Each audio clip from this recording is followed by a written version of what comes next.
Со 36 гласа за и 54 гласа против, пратениците не ги подржаа измените на Законот за специјално јавно обвинителство, додека со 42 гласа за и со 52 гласа против не поминаа ниту предложените измени на Законот за заштита на сведоци.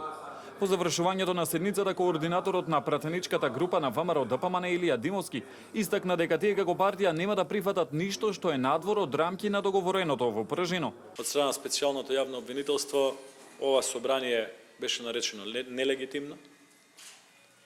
Не знаеме по кој основ од ова собрание се бара промена на закони ако е нелегитимно. Ако е нелегитимно, нема право нити да носи закони. Понатака и не беше доставен финансиски извештај, што е прв пат во плуралната историја на Македонија, може би и предходните 50-60 години во време на социјализмот, не памтам, но веројатно е прв пат воопшто одредена институција која што според закон одговара за својата работа пред собранието, да одбива да даде финансиски извештај како ги троши парите на граѓаните. Неподршката на измените на законската регулатива од страна на владеачката партија е доказ дека таа бега од темелна истрага на специјалното јавно обвинителство, сметаат од СДСМ. Држте го крадецот е политичка синтагма под која што ВМРО ДПМН функционира на политичката сцена во Република Македонија долги години наназад.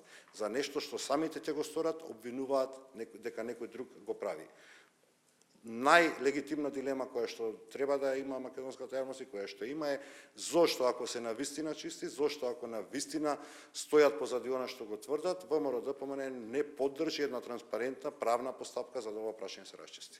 За Законот за заштита на сведоците гласаа пратениците од ДУИ, но не сите. Оние 8 кои беа присутни на денешната седница, а поддршка за продолжување на мандатот на специјалното јавно обвинителство дадоа 4 пратеници од нив. Рафи Салити го повтори ставот на ДУИ дека СЈО треба да работи според законот. Тоа што се обвинувањата дека се врши притисок на администрацијата, токму затоа и ги гласав двата закона.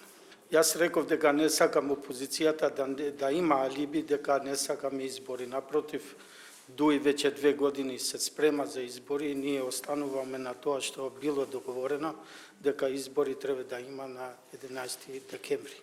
Измените беа предложени од пратеничката група на СДСМ, а на барање на специјалната јавна обвинителка Катица Јанева за промени во законите, со кои ќе се продолжи мандатот на специјалното јавно обвинителство и ќе му се даде автономија на јавниот обвинител од ово обвинителство во постапувањето со заштитените сведоци.